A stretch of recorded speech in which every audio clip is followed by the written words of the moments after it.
Hello everyone, how's everybody doing today? And this is Nick from Final Cut Gaming, and welcome to a brand new playthrough of Frostpunk. This is going to be the first scenario, A New Home.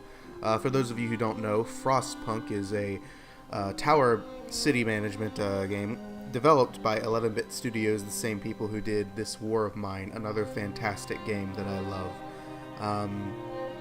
This is probably the heaviest game that I've ever tried to make a video about.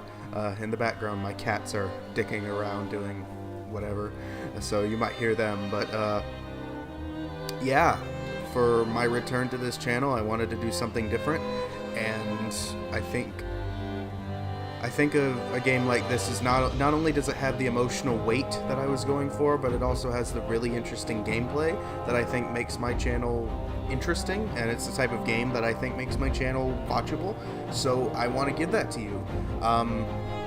Yeah, let's go ahead and go. I'm going to select a scenario, and we're going to go ahead and do A New Home. Main story. Here we go. Let's see. A new home. To preserve civilization from the chaos of its own downfall, we have fled to the end of the world. We will have to adapt to survive.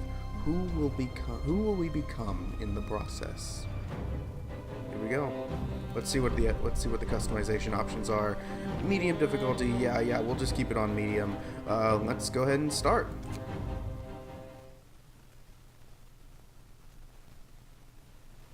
Now, I have played through quite a bit of this first scenario, but I failed in the first part, so this is going to be a challenge for both of us. I already know a lot of the story beats, but this is going to be an experience for both myself and for all of you, I hope. We roam the still, cold world.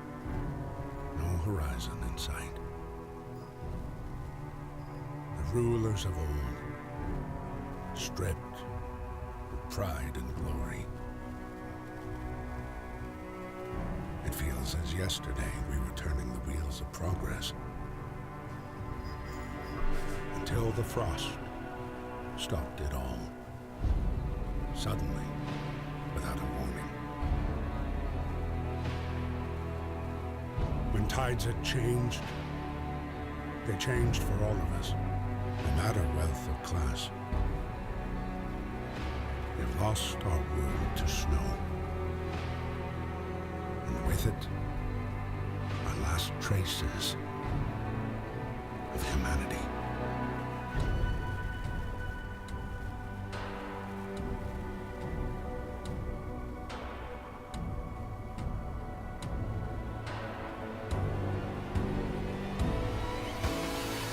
We bid farewell to plenty, and for those who remained came the time to adapt. We decided to leave our homes and head north. We roamed for weeks, maybe months, leaving behind all the things we once believed had made us. It was hope that pushed us forward. Slowly, step by step. We knew the cost of our journey, and we paid the price 100 times. Finally, the time has come to build the last city on Earth.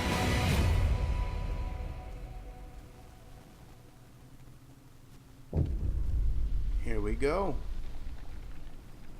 Okay, so basically, this opening cutscene is one of the big things that people have noticed is that they said we headed north to get away from the frost.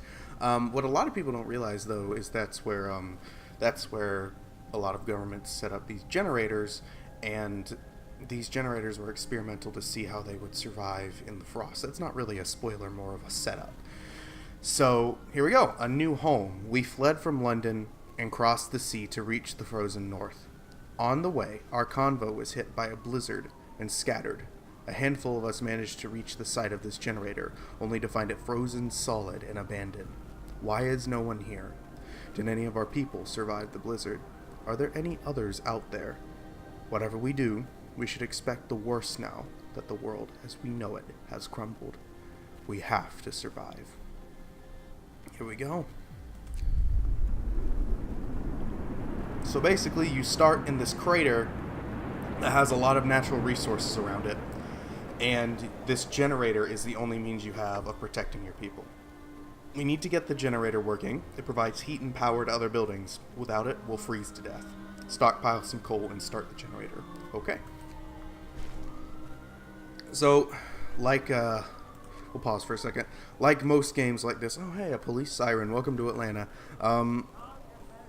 Like many other different, city building games, tower management games, you can see the individual names of all the people here, what they want, what their family is, everything like that. There's that guy, there's that gal, there's a lot of different individuals here that I have to take care of. One thing about this game, though, is that the number of people is always relatively low because the game takes place over such a short period of time. So, here we go. First things first is we have to, let's see, what should we do first? We need to get coal to start the generator. So let's go ahead and assign maximum workers to that coal pile. And my voice cracked there. Excuse me. Let's assign 10 workers to that wood pile, and let's assign as many as possible to that coal pile. And let's see, what's our coal stockpile? Do we have that information? No, I don't get that on the menu. It's been a while, guys. Excuse me for just a second. Alright, here's our construction. We can build tents. How much wood do we have? We have enough wood to build 3 tents, so I'm going to go ahead and build one here. As soon as we get some coal transported, we'll be able to power this and give these people some respite. So as you'll notice, here's the day count, and in 4 days the temperature is going to drop to -40, which is 2 levels, and that is going to suck. Okay, I do not need the tutorial. So yeah, as you can see, some of these guys are building these huts. These guys are going to the wood pile. These guys are going to this coal pile. These guys are going to this coal pile. Eventually, once this generator goes on, all the snow here around it will melt, and we'll be able to build roads and such. And really, this entire space here gets utilized. You're able to make a really unique-looking steampunk-themed city around here that looks interesting, uses interesting tech. It's a really fascinating game, and if you can get around the super depressing content, it's worth a play. As you can see, they're going. Let's speed this up just a little bit. All right, we're getting coal. We're getting coal. Can we turn this on? Here we go. There we go. Let's see. About 17 hours left. Okay. It looks like we are gaining coal faster than we're losing it. I'm going to go ahead and assign a few workers to this coal pile as well. And let's see. Yeah, let's go ahead and get some metal too. Let's get some more coal over here. Assign some engineers to that one as well. Oh hey, my cats are fighting. That's fun. Not like a bad fighting, like a play fighting. Here we go. This is it's a slow grind, but we got this. Right now, most of our people, only about 13, aren't doing something. And those engineers, what can those engineers do? We'll send the engineers to go there, since I know where they'll all be. Fight the cold. We have successfully fought the cold. The generator hums with a reassuring warmth. But we shouldn't take it for granted. If the generator goes down, the city dies. Be mindful of coal reserves. Now, food. There will be no city if we starve to death. Secure a way to provide raw food and build a cookhouse to prepare meals.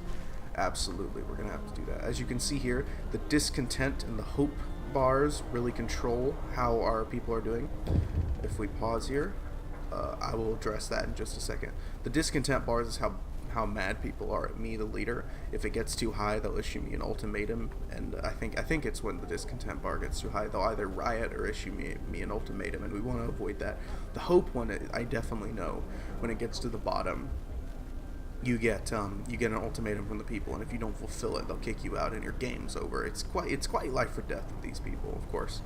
And here we go. This is a special event. When I click on it, we'll have to address an issue in the community. A word of advice: workers needed. There's so much to do and not enough hands to do it.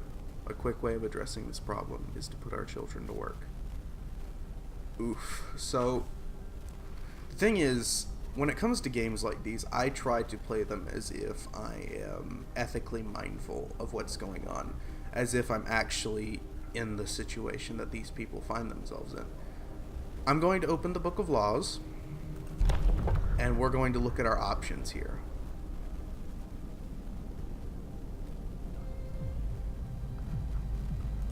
Personally,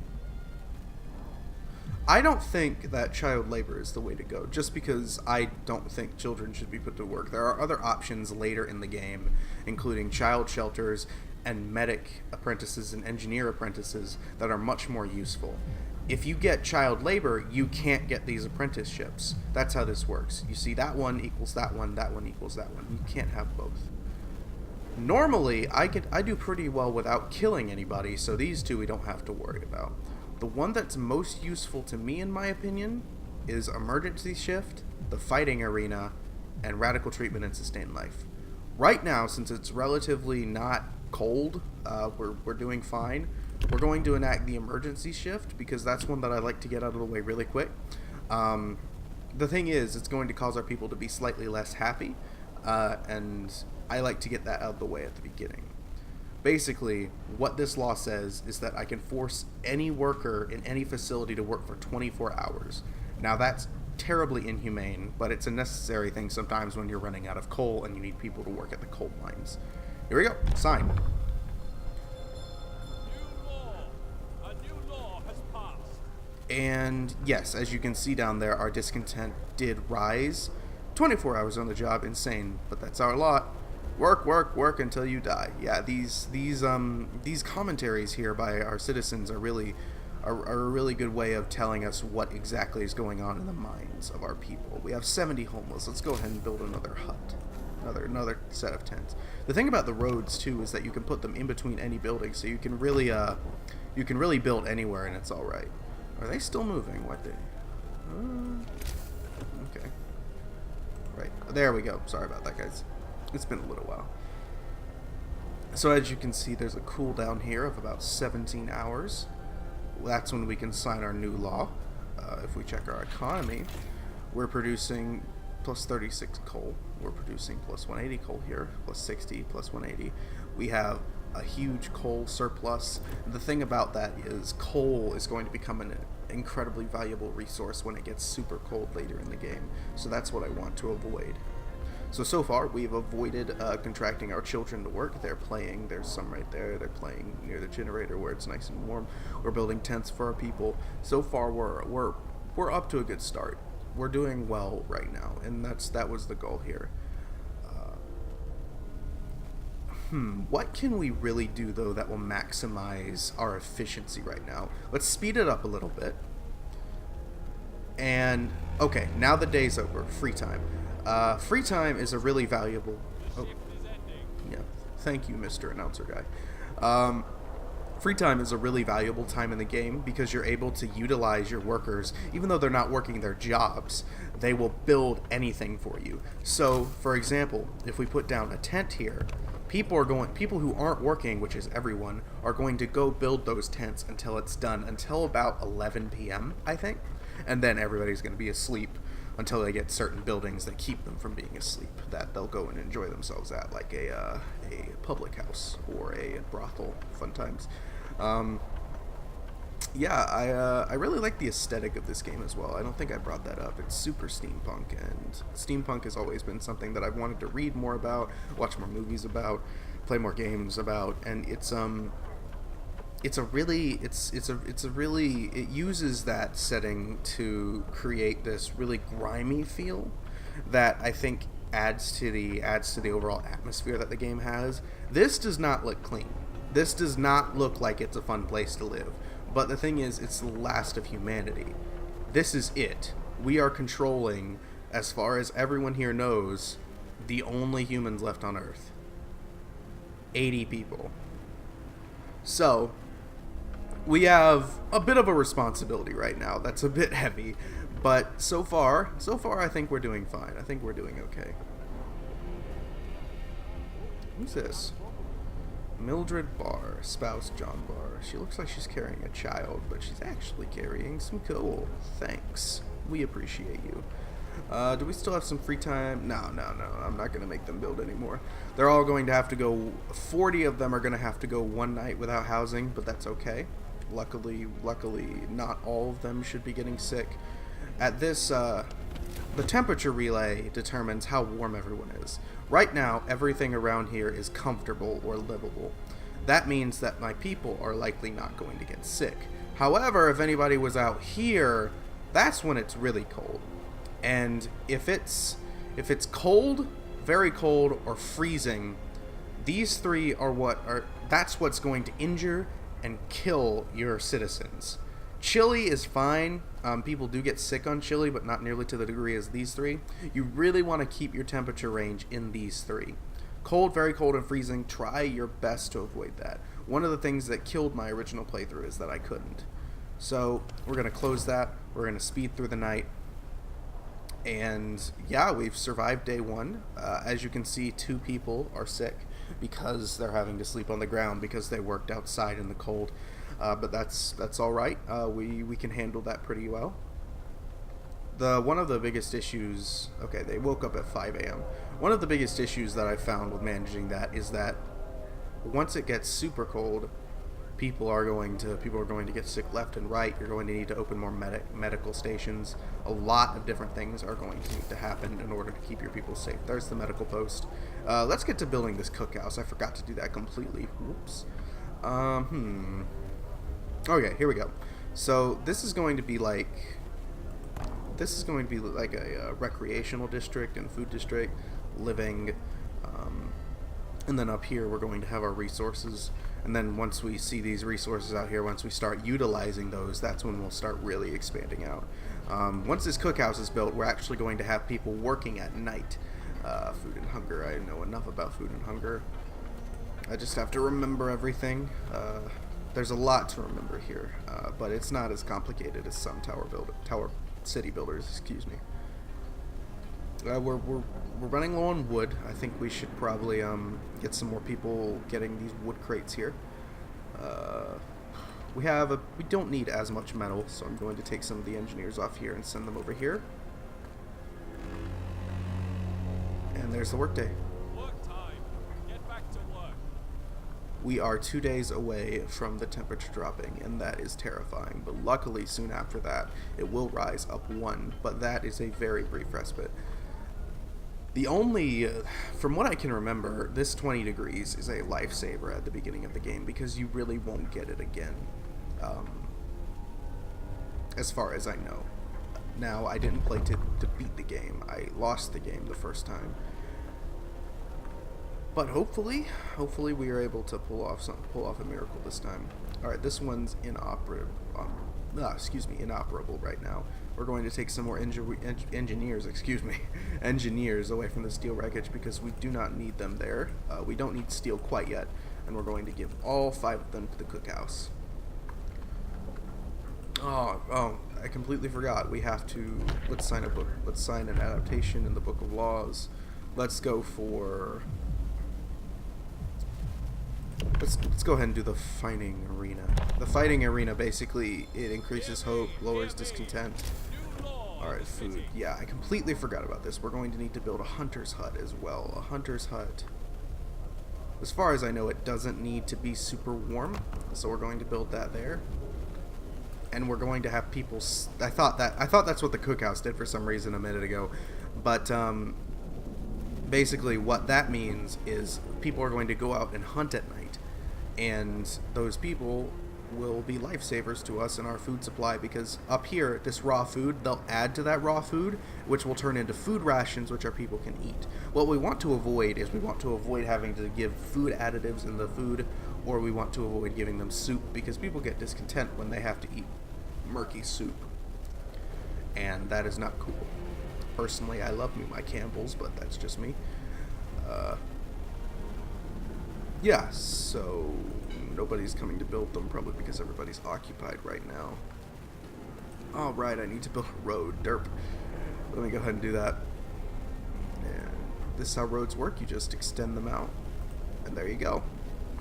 Now we're going to have a street built here. You can see the rods that are in place there. Let's look at all the buildings we have. We have the Hunter's Hut, the Cookhouse, Health, Medical Post.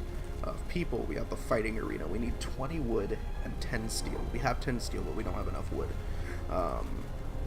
For resources, we have a resource depot and a gathering post. For tech, we have the workshop. What we're going to really want to do is get the workshop up as soon as possible, because that helps us research. In fact, we're about to be able to build one here. Alright, here we go. Let's go ahead and let's put it right there. I'm aware we are out of wood game, thank you. Now, is anyone free? Can I... No. Okay. We're going to end the day. Come on. There we go. Okay, now people are, as you can see, people are building. And it appears there is a question. No roof over our heads. Housing problem. Okay, Captain, people are understandably concerned about the lack of shelter. They're falling ill from sleeping outside in this terrible cold. We'd better do something about it. I'll provide some shelter. This is always the easiest way to go. If you go for this one, it'll raise discontent quite a bit. Actually, you know, providing shelter for 40 people isn't that hard, so I'm going to go ahead and take that one. But normally that higher one isn't a very good idea just because of how difficult it is. Okay, since everyone's not working, we have the freedom of beginning that assignment. We're going to build tents. Not adjacent to street. We're going to have to build a street. I can build it here. That messes up things kind of, but let's go ahead and there we go.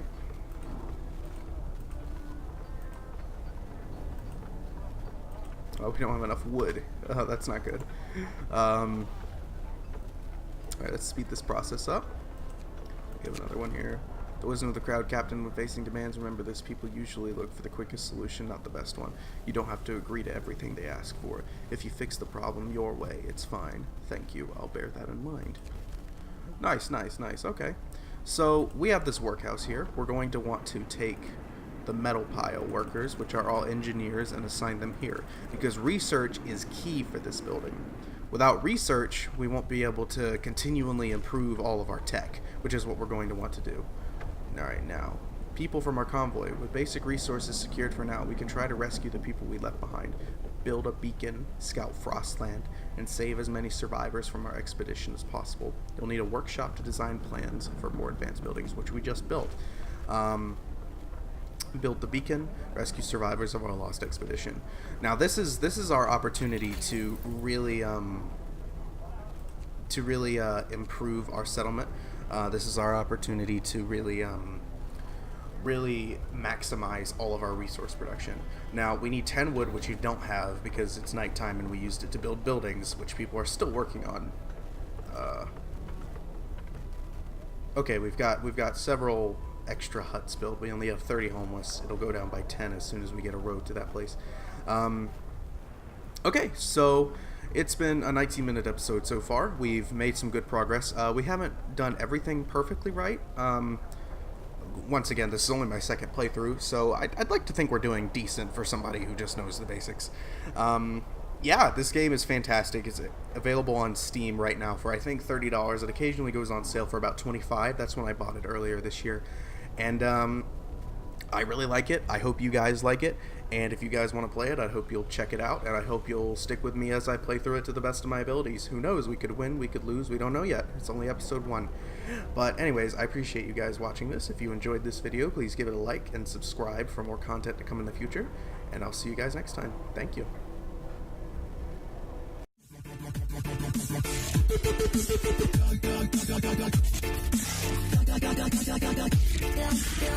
Yeah.